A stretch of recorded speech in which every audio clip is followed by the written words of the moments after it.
قبل ما نبدأ الفيديو تعالوا هنا نفكر بعض بالمقاطعة اللي احنا عاملينها، مقاطعة السوبر ماركت والمشاهير اللي مش بيقاطعوا المنتجات الداعمة للكيان. هتلاقوا ان شاء الله في التعليق المثبت وفي صندوق الوصف الهاشتاج. انشروها يا جماعة على قد ما تقدروا، ودي اقل حاجة نعملها لاخواتنا في فلسطين، ربنا يا رب ينصرهم بإذن الله عاجلا وليس آجلا. تعالوا نشوفوا مع بعض الفكرة، ولكن قبل ما نبدأ الفيديو زي ما احنا متعودين دايما تعالوا بينا نصلي على حبيب وحبيبكم صلى الله عليه وسلم في التعليقات لعلها تكون صدقة جارية بإذن الله. وكمان ندعي لإخواتنا في غزة ربنا ينصرهم عاجلا وليس آجلا بإذن المولى عز وجل. أول حاجة طبعا احنا بنعملها يا جماعة، النهاردة معانا حيطة أو جدار هنبدأ نعمل عليه رسمة جميلة جدا لأي حد حابب إن هو يعمل تغيير في بيته أو في جدار أو عنده مكان مثلا حابب إن هو يعمل فيه شغل زي كده. فالفيديو ده هيفيدكم بإذن الله، وطبعا في أكتر من فكرة موجودين في الفيديو. أتمنى إن انتم ما تقدموش الفيديو وتتفرجوا عليه لحد الآخر، وباذن الله اوعدكم ان انتوا هتطلعوا مستفيدين بعون الله. اول حاجه يا جماعه زي ما احنا شايفين بنبدا نرش ميه على الحيطه، وبعد كده بنبدا نليسها بالاسمنت بايدينا كده، بس اهم شيء طبعا بتلبس جوانتي علشان خاطر الاسمنت. بعد كده ببدا ان انا اعمل اللي هو الاسمنت ده، بعمل شويه تحت وشويه فوق بنفس الطريقه دي، بحط شويه على ايدي الشمال وببدا باي مسطرين او باي حاجه ببدأ أعمل اللي هو الشكل اللي احنا شايفينه ده. بعمل طبقة واتنين وتلاتة بحيث ان انا اوصل للارتفاع ده، وببدأ بعد كده ان انا اظبط التفاصيل بتاعته اللي احنا شايفينها. طبعا انا هنا يا جماعة بعمل جذع شجرة فوق وجذع شجرة تحت. بعمل نظام تابلو ولكن باستخدام الاسمنت. ان شاء الله باذن الله تستفادوا ويعجبكم باذن الله. اهوت يا جماعه ببدا ان انا اهم شيء بظبط التفاصيل. الاسمنت اللي انا بستخدم على كل تقريبا كيلو اسمنت 2 كيلو رمل او 3 كيلو رمل. ولكن لو 2 كيلو رمل كويس جدا بيكون الاسمنت جديد وبيكون تمام.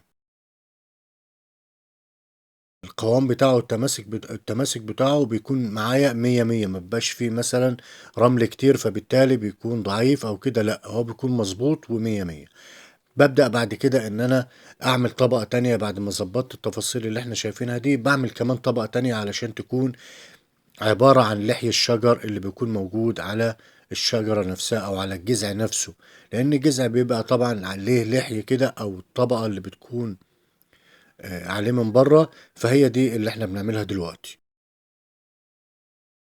طبعا بستخدم معايا الشوكة دي علشان خاطر ببدأ إن أنا أظبط التفاصيل دي. عملت الجزء اللي فوق وببدأ أعمل الجزء اللي تحت بنفس الطريقة. أهوت أعيدها لكم تاني علشان خاطر برضو الموضوع يكون واضح قدامكم. معلش انا بتاسف لكم ان التصوير مش احسن حاجة علشان خاطر في اضاءة داخلة في التليفون، فبالتالي عكسة ومخليها التصوير مش واضح. قالب ب تصوير ما ينفعش ان الاضاءة تكون في وش الكاميرا، لازم اي اضاءة تكون ورا الكاميرا. ف... فمعلش ده غصب عني لان في باب هنا مفتوح وما فيهوش باب اصلا. بعد كده ببدأ ان انا اظبط الجزء اللي في النص. بجيب الاسمنت اللي معايا وببدا ان انا احط شويه جنب شويه وببدا اضغط عليهم بالراحه. خدوا بالكم انا عايز اقول لكم على حاجه مهمه، ان انا بقدر المستطاع مش بحاول ان انا اصعب الدنيا. مش عايزك ان انت تساوي الجنب او الجدار وتمحره كويس وتنعمه، لا. الموضوع بسيط جدا جدا واي حد يقدر يشتغل ويعمل اللي انا بعمله ده. بعد كده بحط شويه ميه وبجيب اسمنت صافي وببدأ ان انا ارش كله جنب بعضه. لو حابب ان انا اسويه يا جماعه فرشه عاديه اللي احنا بنستخدموها في الدهانات، وبمسحه او بقطعه من الاسفنج بيطلع معايا مظبوط وتمام. ببدا بعد كده ان انا احدد بقى الحجر بتاعي اللي في النص. انا هنا طبعا عملت جذع تحت وجذع فوق، وفي النص عملت اللي هو الحجر ده. الحجر ده يا جماعه ببدا بعد كده ان انا ارسمه، وببدا بعد كده ان انا اظبط برضو التفاصيل بتاعته من الداخل. الحجر بيكون فيه طبعا التفاصيل اللي احنا شايفينها دي بتكون من الداخل. وكمان ببدأ ان انا اوسع اللحامات بتاعته. بصوا يا جماعة دي اسمها لحامات اللي هي هتشوفوني دلوقتي وانا بوسع اللحامات دي اسمها لحامات او فواصل اهيت. يا ريت تعملوا لايك للفيديو علشان يوصل لأكبر عدد ممكن بإذن الله، لأن الفيديو لما بتعمل له لايك أول ما بتتفرج عليه الفيديو بيقترح لناس تانية. فأتمنى إن انتوا تدعموني من الناحية دي. بصوا يا جماعة اهوت ببدأ إن أنا أوسع طبعا اللحامات دي علشان تبين معايا الحجر. وخدوا بالكم كل ما بقى الحجر ده بارز أكتر، تمام، وكل ما بقى اللحامات بتاعته واسعة ومتظبطة كده وفيها كيرف، كل ما بان اكتر.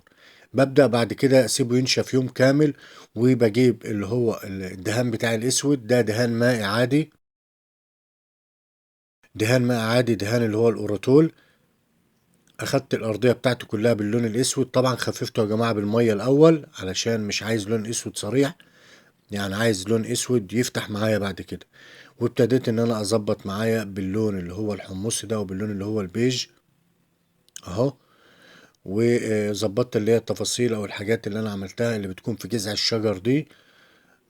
بس بحددها وكله بإذن الله كده تمام، وبتبقى الفكرة معايا خلاص على وشك الانتهاء. طبعا في حاجة مهمة جدا هقول لكم عليها دلوقتي، ان انت لما تيجي تشطب جنب زي ده يا ريت تشطبه بورنيش زجاجي، او الافضل المادة اللي احنا بنشتغل بيها اللي هي عبارة عن بنزين 92 والفلين الابيض. المادة اللي احنا بنعزل بيها دي مادة ممتازة جدا، علشان لو جه حتى على الجدار ده مية او تعرضت للرطوبة او اي حاجة ما يحصلش فيها اي مشكلة نهائيا. وكمان المادة دي يا جماعة من مميزاتها ان هي مش بتغير الالوان، يعني لو انا حطيتها على الاسود، حطيتها على الاحمر، حطيتها على البني، على الازرق، على الاخضر، مش بتغير لي اللون بتاع الشغل اللي انا عامله نهائي. اللون بيفضل زي ما هو، وهي بس بتعمل زي طبق زي الازاز او الايبوكسي، بتحمي الشكل اللي معايا وبتحمي الدهانات بشكل كبير جدا وبشكل كويس جدا. وعلاوة على كده ان هي اصلا مادة موفرة، تعتبر مش مكلفة شيء خالص، اي حاجة خالص. هي بس زي ما قلنا قبل كده في اكتر من فيديو، ان انت بتجيب البنزين وبتحط عليه الفل الابيض وبتطلع معاك المادة ممتازة.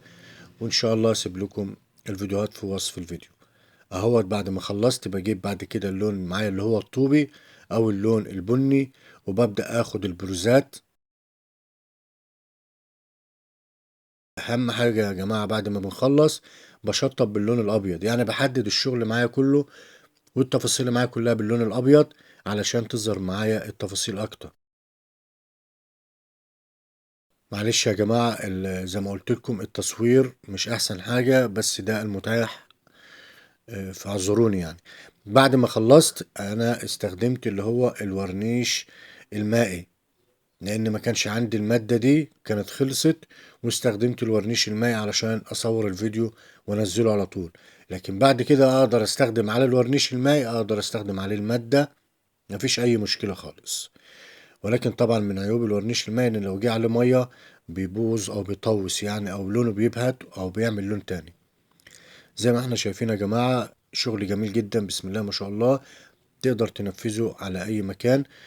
طبعا التفاصيل هتبان دلوقتي، التفاصيل جميلة جدا جدا، وخصوصا لو شفت الحاجة دي على الطبيعة بتفرق بنسبة 100%، يعني بتلاقي الشكل مختلف تماما عن التصوير. طبعا الرأي في الأول وفي الآخر لحضراتكم، مستني رأيكم إن شاء الله في التعليقات. نيجي بقى للفكرة التانية، وما تنسوش تصلوا على حضرة النبي في التعليقات. خدوا بالكم انا بشغل الفيديو وبعلق وبقول اللي بيجي في دماغي، يعني ما مش بحضر وانا عارف ان ده ممكن يكون غلط، بس انا متعود على كده. فحابب ان انتوا تعذروني لو مثلا حصل اي تقصير مني او اي حاجة، وان شاء الله اي سؤال انا موجود معاكم في التعليقات. ده جيركن يا جماعة، ابتديت ان انا احط عليه السلك اللي هو النايلون او السلك اللي هو الفبر، واليد بتاعته حطيت عليها قطعة من القماش علشان اقدر ان انا املكها اكتر. طبعا بعد كده ابتديت ان انا احط الاسمنت. طب بالنسبه للسلك ده وظيفته ايه؟ السلك ده يا جماعه قصته ان انا عايز اعمل ربط بين الجيركن اللي معايا او الحاجه البلاستيك اللي معايا دي والاسمنت اللي هو اللي انا بحطه ده، فلازم اعمل حاجه ربط بين الاتنين وبين بعض، تمام. فهو ما ينفعش الا السلك، وممكن استخدم برضو قطع من القماش. وقبل كده عملت كذا حاجه موجودين، كذا بديل يعني موجودين في الفيديوهات. عملت الارضية بتاعتي برضو، وابتديت ان انا احط عليها شوية اسمنت، وعملت الارضية بتاعت الشكل الجميل اللي معايا ده. طبعا بيساويه بالاسمنت. خدوا بالكم انا مش بحط طبقة اسمنت كبيرة، انا بحط طبقة اسمنت يا دوب يعني سنتي كويس جدا. وببدأ بعد كده اظبطها. الاسمنت يا ريت يكون اسمنت صافي بدون رمل خالص، يعني اسمنت بدون رمل. ببدأ بعد كده اعمل عليها الشكل اللي احنا شايفينه ده. طبعا بعمل في اشكال كتير جدا ممكن ان انت تنفذها على الاسمنت، واتكلمنا عليها كتير. ان شاء الله باذن الله كل حاجة تلاقوها عندي في القناة، وباذن الله كل شغل يعجبكم بعون الله. بعد كده طبعا يا جماعة انا لما باجي احط على اليد وهي محطوط عليها قماش اسمنت، لازم ارش عليها ميه كتير جدا جدا. والاسمنت كمان السايل بتاعي يكون سايل، يكون اسمنت لباني، ما يكونش اسمنت تقيل او اسمنت ناشف، علشان يمسك بسرعة وما يقعش مني. اهوت ببدأ ان انا اديها طبقة او اتنين، وبعد كده ببدأ ان انا ارجع تاني بحيث ان دي تكون شدت سنة بسيطة او شمعت، وبرجع تاني اشتغل عليها الطبقة التانية. الاسمنت يا جماعة علشان تشتغل طبقة على طبقة، لازم الطبقة الاولى تكون مسكت شوية، يعني تكون زي ما بنقوله كده بالبلدي شدت حيلها شوية كده وايه، ومسكت. بعد كده تقدر تحط عليها الطبقة التانية ولكن بحذر. فالشغل بيحتاج برضو ان انت تكون اشتغلت شوية في شغل الاسمنت، علشان خاطر الموضوع بالنسبة لك يكون مفهوش صعوبة، واي حاجة تعملها ان شاء الله باذن الله تنجح وتكون تمام. اهوت ببدأ ان انا اظبط بنفس الطريقة، احط طبقة فوق الطبقة التانية. هنا ببدأ اعمل البرواز ده. طبعا خدوا بالكم يا جماعة ان انا الاسمنت لما بيكون معايا طري بقدر ان انا اشتغل عليه، بيكون فيه يعني ايه مرونة، وبيكون مادة اقدر ان انا اشكلها زي ما انا عايز. علشان كده ناس كتير جدا بتحب شغل الاسمنت، لان هو بيقدر ان هو يستفاد بيها، وبيقدر ان هو يعمل فيها الشغل اللي هو في خياله بيقدر يطلعه على الاسمنت. اهوت يا جماعة جبت برضو دايرة حاجة مدورة اصغر، وابتديت ان انا اعمل بقى دايرة في النص. وبعد كده جبت معايا السلك او اللي هي الفرشة السلك الصغيرة دي، وظبطت التفاصيل علشان تظهر معايا وتبان بعد ما تخلص ان شاء الله. طبعا مش هنعمل الجزء اللي فوق ده علشان خاطر الشكل كله يبقى طالع مظبوط. باخد خط في النص، وبعد كده باجي بالفرشة السلك، وببدأ بعد كده ان انا اظبطها بحيث ان هي تظهر معايا في الاخر كله تمام. بسيبها تنشف براحتها خالص. وبعد كده بستخدم معايا اللون اللي هو الاسود. ممكن استخدم اسود اوراتول، ممكن استخدم صبغة الاخشاب يا جماعة. في صبغة اخشاب بتكون درجات اقدر استخدمها برضو. ببدأ بعد كده استخدم اللون اللي هو الحمصي او اللون اللي هو البيج، بحيث ان انا اظبط الدنيا معايا. عموما خدوا بالكم في شغل الاشجار او في شغل الجذع او في الشغل اللي هو ده، انت بتستخدم مجموعة الوان معينة. بتستخدم الاسود، وبعد كده البني، وبتستخدم برضو اللون الاصفر مع اللون البيج، وساعات البرتقاني. يعني كلها الوان محددة. طبعا الاخضر او اللون اللي هو الزيتي او اللون اللي هو الاخضر الغامق خالص ده بتستخدمه برضو.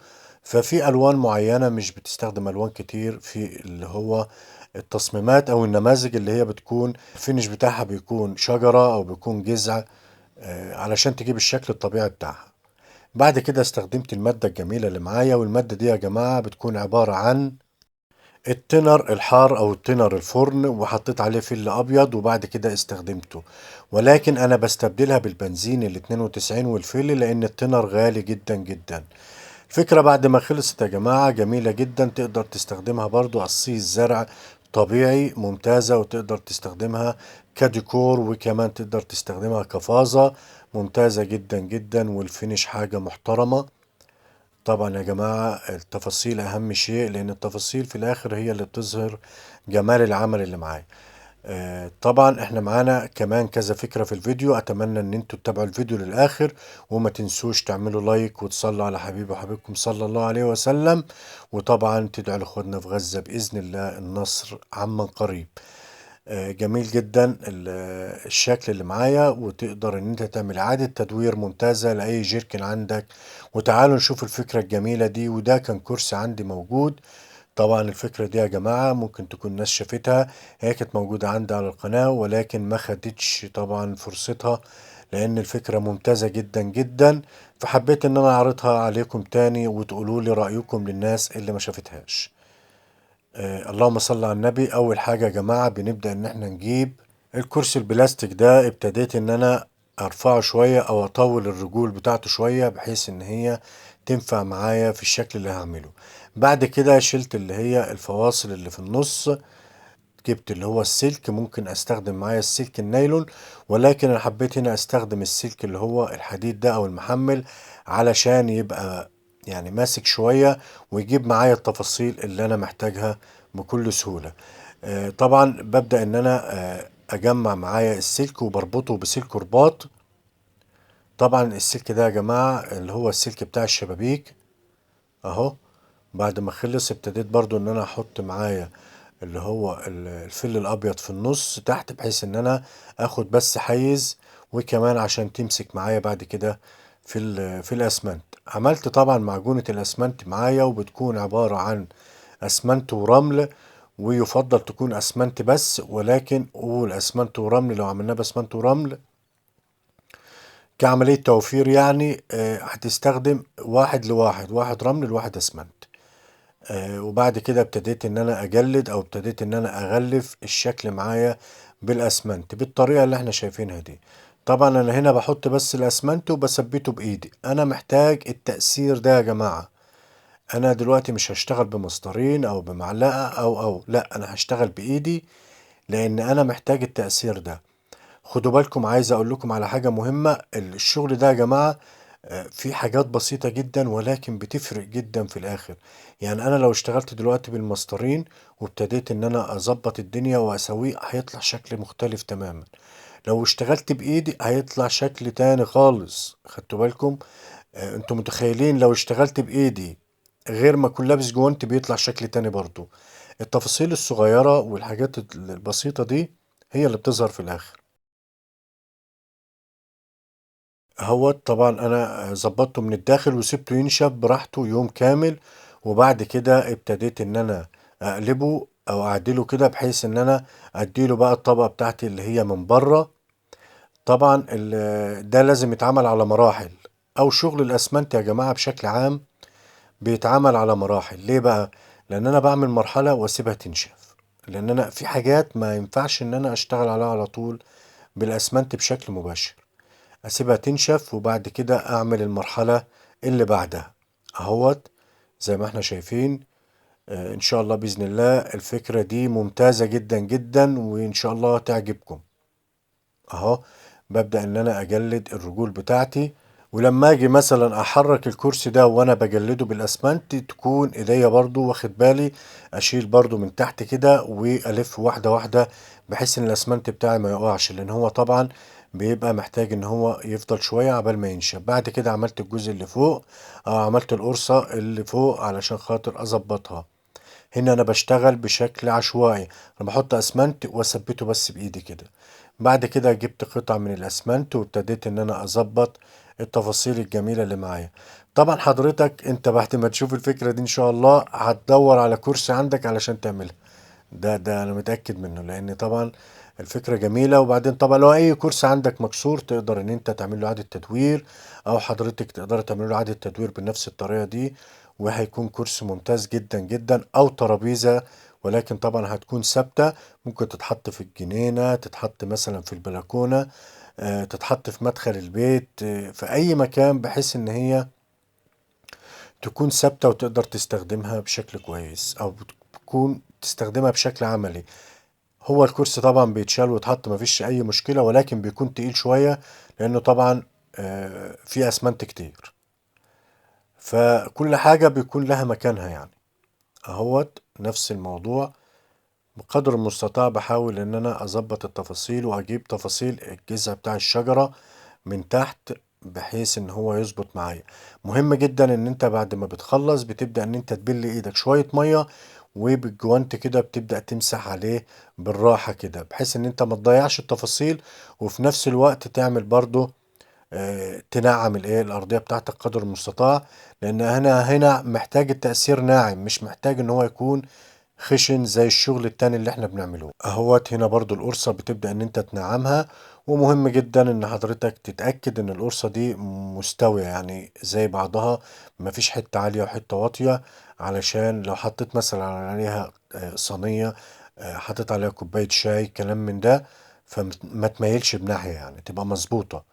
بعد كده بظبط التفاصيل، ولكن حاجات بسيطة جدا يعني تخريم حاجة صغيرة كده، فاهمني؟ مش بشرحها كلها او بعمل التشريطات او التشريحات اللي انا بعملها بتاعة الشجر دي على طول، لا. انا هنا محتاج التأثير يكون ناعم في الجزء اللي تحت. هنا عملت القرص اهو برضو، بسم الله ما شاء الله. معلش يمكن الشرح برضو مش عارف اشرح كويس، ولكن انا متأكد ان حضراتكم فاهمين كل حاجة. بسم الله ما شاء الله، جميل جدا. طبعا لسه بسيبه ينشف براحته ويبقى تمام التمام. انا هنا بوريكم بس التفاصيل بعد ما خلص. طبعا كل حاجة هتبان دلوقتي، والموضوع سهل جدا، والتلوين يا جماعة بالنسبة لكم هيكون سهل جدا. سبته ينشف براحته خالص، وبعد كده جيت اديته اللون الاسود اللي هو الصبغة. انا استخدمت هنا صبغة الاخشاب، ما استخدمتش اللون اللي هو الاسود، ولكن المتاح عندك تستخدمه مفيش اي مشكلة. تمام. اهو ببدأ ان انا اظبطها. الصبغة دي طبعا بتكون موجودة يا جماعة في محلات الدهانات. بتقول له انا عايز صبغة اخشاب، بتقول له مثلا درجة 8 او درجة 7 او درجة 9، على حسب درجة اللون اللي انت عايزه بتجيب الصبغة.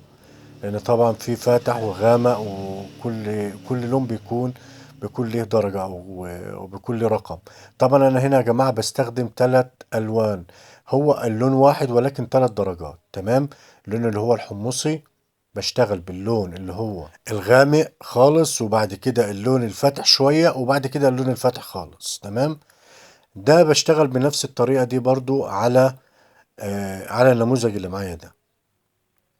هقول تاني، بستخدم اللون الغامق في الأرضية بعد اللون الأسود، وبعد كده بستخدم اللون اللي أفتح منه، وفي الآخر اللون الفاتح خالص. تمام. علشان أبين معايا ال3 درجات، وفي نفس الوقت الشغل كله يظهر معايا، التفاصيل مش هتظهر إلا بالطريقة اللي أنا بقول لكم عليها دي، مع مراعاة إن أنا بحاول قدر المستطاع إن أنا أسيب اللون الأسود باين فيه برضه. انا هنا بخلي ال4 الوان اللي معايا باينين، اللون الاسود، اللون اللي هو الغامق الحمصي او البيج الحمصي الغامق، والافتح منه والافتح منه، 4 الوان. لازم ال4 الوان دول يكونوا ظاهرين معايا في النموذج ده، ولو لونت بنفس الطريقة هيظهروا معايا، وكل التفاصيل هتبقى تمام التمام. اهوت يا جماعة القرصة بدأت تبان، حاجة ممتازة جدا جدا جدا. زي ما احنا شايفين الفينش روعة. وخدوا بالكم انا لسه ما دهنتوش الورنيش. تمام. لسه ما دهنتش ورنيش، فطبعا بعد ما بندهن ورنيش بيبقى طبعا حاجة تانية، يعني بيبقى شكل تاني مختلف تماما. وطبعا مهم جدا ان انت تدهنه ورنيش، علشان خاطر لو جه عليه مية، جه عليه اي حاجة، تقدر ان انت تمسحه بكل سهولة. اللي هيعمل الفكرة دي ما يدهنوش ورنيش عادي، لا، يدهنوا المادة اللي احنا قلنا عليها قبل كده، احنا قلنا عليها في الفيديو. اهوت يا جماعة بسم الله ما شاء الله، تحفة. شوفوا يا جماعة التفاصيل روعة. طبعا زي ما قلنا يا جماعة، انت تقدر تستخدمه في مثلا في جنينة، في مدخل، في بلكونة، على السطح، حاجة ثابتة او شبه ثابتة، جميلة جدا. هنا دهنت الورنيش اللي معايا بحيث ان انا اقدر اتعامل معاه بشكل كويس، واحركه واشيله، اتحط عليه مية اغسله، مفيش اي مشكلة بالنسبة لي ان شاء الله. اهوت يا جماعة. وطبعا الورنيش بيغير برضو في التفاصيل شوية. هنا بين الالوان بشكل اكبر، او بين اللون الاسود. تمام. لكن لو استخدمت المادة اللي احنا قلنا عليها هتبين كل الالوان هتظهر ان شاء الله بإذن الله. حاجة جميلة جدا جدا. اتمنى يا رب يكون الفيديو بالنسبة لكم مفيد. وطبعا ما تنسوش تحطوا اللايك كتشجيعا من حضراتكم للمحتوى اللي بقدمه، وبإذن الله يعجبكم كل الشغل اللي بننزله واللي هنزله إن شاء الله. وفي نهاية الفيديو أنا بشكركم جدا جدا، وما تنسوش صلوا على حبيب وحبيبكم صلى الله عليه وسلم، والسلام عليكم ورحمة الله وبركاته.